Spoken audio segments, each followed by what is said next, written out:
샬롬 샬롬 샬롬 샬롬. 하나님 사랑합니다. 여러분 주 안에서 사랑합니다. 역대상 11장 길죠. 1절부터 47절 말씀, 다윗에게 있는 용사들에 대한 이야기가 나오고 있습니다.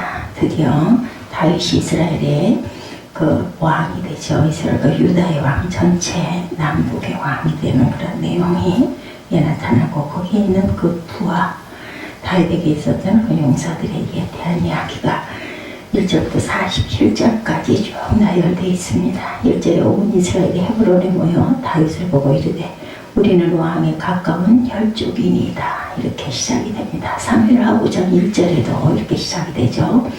47절에는 엘리엘과 오벳과 무소바 사람 야히엘이더라. 여기까지 나옵니다. 스파르타의 300용사에 관한 이야기는 영화에서도 나왔어요. 언제 들어도 정말 감동적인 그러한 그 실화이기도 합니다. 페르시아의 20만 대군이 그리스를 2차 침략해 왔을 때 스파르타의 레오니다스 왕은 아테네가 정복되고 나면 그 다음은 바로 자기네 차례가 될 것을 잘 알고 있었기 때문에 함께 동맹군을 결성하고 대항하기로 하죠. 그렇지만 스파르타의 국민들은 자국 군대가 국경 밖으로 나가면 국내에서 노예들이 반란을 일으킬까 두려워서 참전을 꺼렸고, 그 결과 레오니다스 왕은 겨우 300명의 군인들만 데리고 갈 수가 있었죠. 수적으로 도저히 상대가 되지 않는 전력이었음에도 불구하고 레오니다스 왕은 그들을 이끌고 테르모필레라는 곳으로 나아가서 페르시아 대군을 맞이합니다. 그것은 페르시아군이 반드시 통과해야 하는 좁은 통로였는데, 한쪽은 험준한 산이고 다른 한쪽은 바다로 떨어지는 절벽이어서 페르시아 군대가 한꺼번에 많은 병력을 투입할 수 없는 천혜의 요지이기도 했죠. 어릴 때부터 정예 군인으로 훈련을 받았던 스파르타 용사들은 그곳에서 일주일 동안 페르시아군을 용감히 막아냈지만, 상급의 눈이 어두운 그리스 한 농부가 페르시아의 그 크세르세스 왕에게 산을 넘을 수 있는 우회도로를 가르쳐주는 바람에 결국 앞뒤로 포위당하는 처지에 지경에 처합니다. 그럼에도 불구하고 레오니다스 왕을 위시한 300용사들은 끝까지 저항합니다.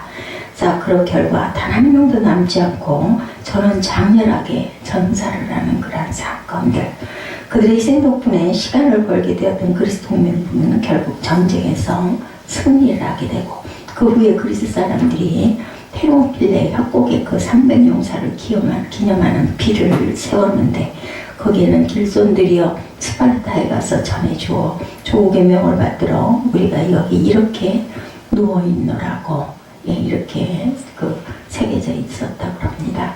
이스라엘의 전성기를 일으켰던 다윗왕 역시 그처럼 용감한 그러한 그 정예 용사들을 거느리고 있었는데, 그 본문이 바로 그 용사들의 대표적인 전공을 총망라해내온 그런 내용이 바로 역대상 11장 내용이기도 합니다. 예나 지금이나 전투하는 지상교회가 원수 마귀를 대적하는 싸움에서 승리하기 위해서 우리 크리스찬들이 과연 어떤 영적 용서가 되어야 하는지 함께 묵상해 보도록 하죠.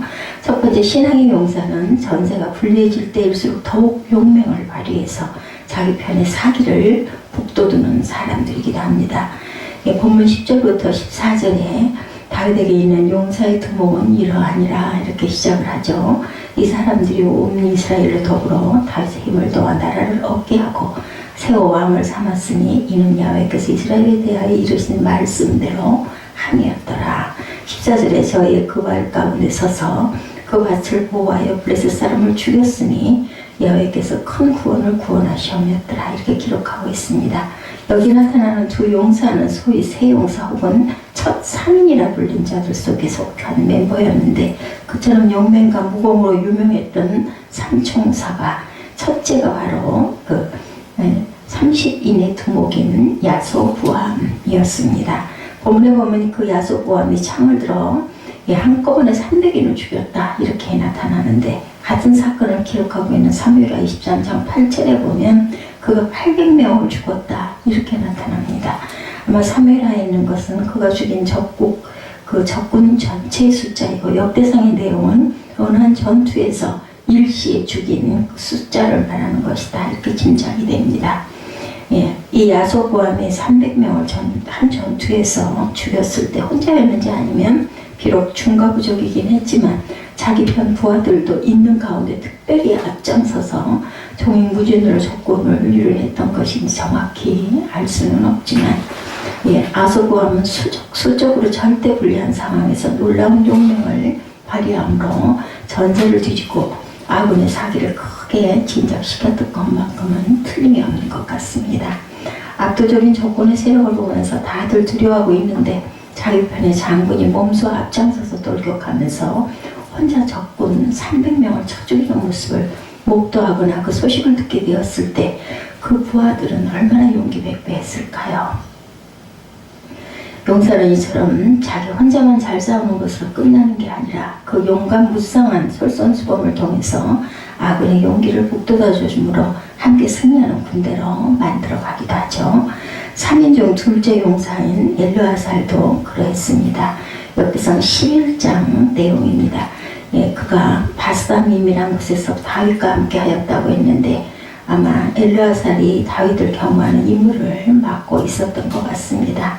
다윗에게는 용사들에 대한 이야기죠. 역대상 11장 전체 1절에서 47절까지의 내용입니다. 예, 통상 그 실전에서 그처럼 아군의 병사들의 전선을 이탈하면서 탈주하기 시작하면 그 전쟁은 이미 진 것이나 다름없죠. 그런 상황에서 전술을 역전시킨 경우는 역사상 단 한 번도 없었을 것이 분명한데 그처럼 이스라엘이 풍지백산이 나면서 전멸 일보 직전에 처하게 되었을 때 엘르아살은 어떻게 했나? 그는 그 밭가운데 서서 그 밭을 보호하여 블레셋 사람을 죽였다 이렇게 나타납니다. 즉 엘르아살은 무슨 큰 그 나무나 바위를 던지고 싸움터에서 최소한 후면만은 보호되는 상황이 아니라 완전히 노출되어서 사방팔방부터 공격을 받는 불리한 지역매선도 불구하고 적군을 맞서 싸우면서 끝까지 다윗을 보호하려고 했던 그러한 용사였다는 거죠. 또한 그 개역개정에는 그 문장의 주어가 저희라고 복술되어 있지만 백성들은 다들 도망치기에 바쁜 상황이었으므로 지금 엘르아살 곁에는 다윗 왕밖에 없었다라는 것으로 나타납니다. 실제적으로 엘르아살 혼자 적군을 상대했던 것이나 다름없고 14절의 주어를 저희가 아니라 아예 그라고 단수로 번역하고 있는 것을 많은 역본에서 볼 수가 있죠.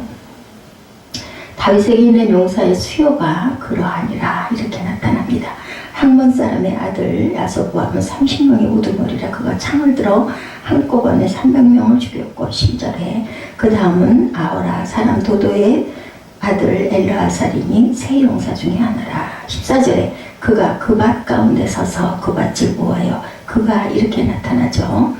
예, 이렇게 36개를 놓기에 바빴던 이스라엘군은 바로 그런 엘르아살의 용감하고도 충성스러운 모습을 보고 다시 그 밭으로 돌아와서 전열에 합류했고 그 결과 야훼께서 큰 구원으로 구원하시는 대승을 거두게 되었다. 이처럼 자기 편의 전세가 불리하고 사기가 크게 떨어졌을 때 혹은 아예 곁에 있던 동료들이 후퇴까지 시작했을 때도 결코 포기하거나 물러서지 않고 끝까지 전선을 사수함으로 땅바닥에 떨어져 있던 아군의 사기를 북돋아주고 패전 일보 직전에서 통쾌한 역전승을 거두게 만든 자가 진정한 용사들이겠죠.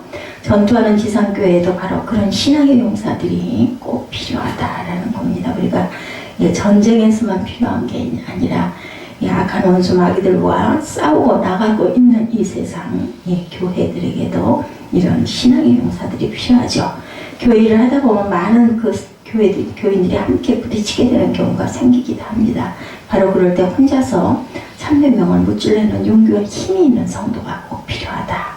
그런 그 용사 신자 한 명이 앞장서 나아가게 되면 그때까지 자기 한 사람의 몫도 감당하기 어려워했던 다른 성도들도 교회 전체의 사기가 충천하게 되겠죠. 때로는 절대 다수의 교인들이 도저히 이길 수 없는 싸움으로 완전히 포기해야 하는 경우도 그 교회 안에서 일어날 수도 있습니다. 그렇지만 그럴 때야말로 혼자서라도 그 밭 가운데 서서 그 밭을 보호하고 지키려는 용사가 나타나면 그 교회는 무너지지 않고 성장을 합니다. 다들 고개를 돌리고 꽁무니를 빼려 하는 가운데서도 단 한 명이라도 그런 용사가 일어나서 죽도록 충성하는 싸움을 끝까지 싸우는 모습을 보여주면 뒤로 물러서 있던 성도들도 마음을 다시 고쳐먹고 전열에 합세하는 놀라운 그러한 그 사기 충천이 따라온다. 영적 전투의 현장에서 형세가 교회 쪽에 불리하게 보이고 교인들 가운데 낙심하는 사람까지 생길 때일수록 더욱 용기를 내서 앞장서서 아군 전체의 사기를 북돋아서 끝내 역전승을 하게 만드는 멋진 그런 용사들이 되어야 되겠죠.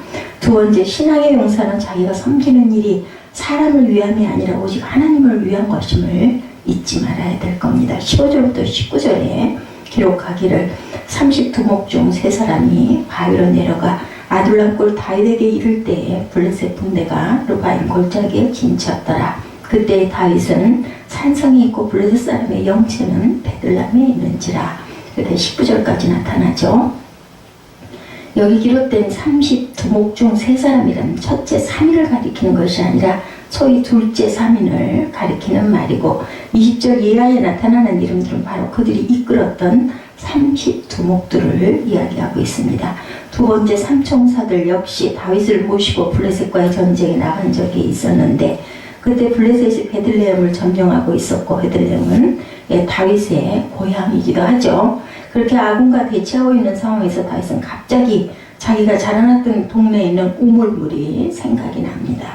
그래서 그는 무심코 저 베들레헴 성문 곁에 있는 우물물이 참 시원하고 맛있었는데 누가 나에게 한 모금 마시게 해줄 수 있었으면 하고 혼잣말을 합니다.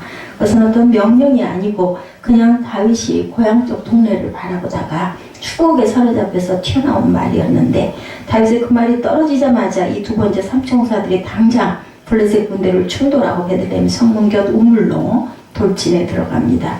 그 우물물 한 그릇을 길어오기 위해서 적군의 영체가 있는 그 한가운데를 그 3명이 그야말로 좌측 우돌로 뚫고 들어가죠. 그리고 결국 우물물 한 바가지를 떠다가 다리당하게 바칩니다. 다윗은 느닷없이 자기 앞에 받쳐진 물 한 바가지를 보고 기가 막히죠. 자기가 그저 무심코 내뱉은 한마디 때문에 그 충성스럽고 용맹스러운 부하 3명이 문자 그대로 목숨을 걸고 적진우를 뚫고 다녀왔던 것. 살아 돌아왔기에 망정이지 만약에 죽었더라면 정말 얼마나 기가 막혔을까. 그런데 다윗으로는 정말 그 물을 마시기를 기뻐하냐고 야외께 부어드렸다 이렇게 나타납니다. 성경에 보면 그 우물물을 그 자리에서 즉시 관저로 하나님께 바쳤다. 그러면서 기도하기를 하나님 내가 결단코 이런 일은 다시는 하지 않겠습니다. 이 사람들이 내게 겨우 물 한 바가지를 갖다 주기 위해서 자신의 생명까지 돌아보지 않고 적진으로 돌격을 하게 만든 이런 어리석은 짓을 다시는 안 하겠다라고 이렇게 고백하죠. 바꿔 말하면 하나님 이 용사들의 이런 충성이 그 어떤 경우에도 다윗이라는 개인의 유익을 위해서 사용되는 것은 결코 하지 않겠다라는 그런 결심이고 다짐입니다. 이들의 자신의 생명을 돌보지 않고 바치는 이 고귀한 충성과 용맹은 오직 하나님만을 위해서 쓰도록 하겠다라는 회개와 서운의 기도이기도 하죠. 그 세 용사들 역시 다윗의 일한 모습을 보고 새삼 깨달은 바가 있었을 것입니다. 그들은 지금 다윗의 개인적인 영달을 위해서 싸우는 것이 아니라 오직 하나님의 영광을 위해서 그리고 그 하나님께 선민으로 택하신 이스라엘을 위해서 쓰임받고 있다는 사실을 잠시를 깨닫고 새로운 결단과 각오를 다지게 되었을 것이 틀림없습니다. 이건 역시 신앙의 용사들이 반드시 지켜야 할 너무나 고귀한 마음 자세죠. 자, 하나님께서는 목사를 세우시죠. 그렇지만 그 목사는 내가 무엇을 어떻게 하면 우리 목사님이 좋아하실까 그것이 아니라 하나님께서 이단과 그 나쁜 그 악한 그 세력을 끊기 위해서 애쓰는 그러한 그 우리가 되어야 되겠다라는 다짐을 해야 된다라는 거죠. 교회를 출입할 때마다 내가 우리 교회의 머리 대신 주님을 기쁘게 하기 위해서는 무엇을 어떻게 충성을 해야 되고 이 교회를 어떻게 보호하고 섬기고 나아갈까 하는 결단을 할 줄 알아야 되겠다. 바로 이런 용장과 용사들이 있는 교회가 진정 잘 서서 가는 교회가 될 것이다 라는 거죠. 섬기는 일이 목사나 그 성도라는 사람을 위한 것이 아니라 오직 살아계신 하나님을 위해서 바치는 고귀하고 그 명예로운 헌신인 것을 단 한 시도 우리는 잊지 말아야 되겠다는 겁니다. 세 번째, 신앙의 용사는 각자 자기에게 주어진 사명의 책임만큼은 목숨을 바쳐서라도 반드시 완수하는 그러한 사람이다. 20절 이하 25절 말씀에 요압의 아우 아비새는 그 3인의 두목이라 자기 창을 들어 300인을 죽이고 그 300인 중에 이름을 얻었다. 이렇게 나타납니다. 그리고 22절에 갑살 용사의 손자 여호야의 아들 브나야는 효용한 일을 행한 자라. 저가 모압 아리엘의 아들 둘을 죽였고 또 눈 올 때에 함정에 내려가 그 사자를 죽였고 쭉 설명하죠. 25절에 30인보다 존귀하나 그러나 첫 3인에게는 미치지 못하니라. 다윗이 저를 세워 12대 장관을 삼았더라고 기록을 합니다. 여기에 나오는 두 사람은 바로 앞에 언급했던 두 번째 3인에 포함되는 용사들입니다. 그중 하나가 아비새로 말하자면 그 역시 창을 들어 300인을 죽이고 300인 중에서도 우두머리가 되었다 라고 이렇게 나타납니다. 첫 번째 3인의 우두머리였던 야소보암의 버금가는 용맹과 무공을 자랑했던 것이 아비새입니다. 또 한 사람 브나야 역시 효용한 일을 행한 용사였다고 했는데 이 말은 많은 공족을 세웠다는 뜻입니다. 그가 모압 아리엘의 아들 둘을 죽였다고 했는데 이것은 모압의 사자같이 용맹스러운 두 장수를 죽였다라고 번역하는 것이 아마 더 적절할 것 같습니다. 그뿐 아니라 브나야는 눈 올 때 함정에 내려가 한 사자를 죽였다고 했는데 아마 눈이 덮여 먹을 것을 살지 못해 인가에 내려온 사자가 함정에 빠졌을 때 그 속에 뛰어들어가서 직접 사자를 죽였다는 뜻일 겁니다. 또한 그는 키가 5규빗 2.3m나 되는 배틀채같이 굵은 창을 가진 장대한 애굽 사람을 상대로 막대기만 가지고 싸우는데 결국 그의 창까지 빼앗아 그 거인을 죽인 적도 있었죠. 그리고 26절 이하에 보면 그 외의 용사들의 명단이 47절까지 자세히 나열되어 있습니다.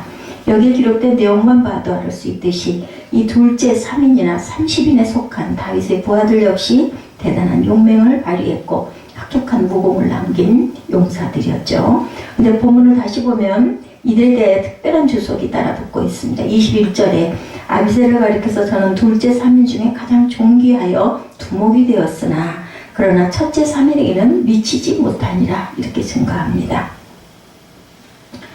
즉 객관적인 판단을 통해서 볼 때 이 둘째 3인보다는 첫째 3인이 단연 뛰어났다는 건데 다시 말해서 다윗의 휘하했던 부하들이 개개인으로 보면 다 뛰어난 용사이면 틀림없지만 비교해보자면 그 중에 가장 돋보이는 첫 3인이 있고 그 다음에 둘째 3인이고 그 외에 30인의 용사들이다. 이런 순서로 우리가 보면 됩니다.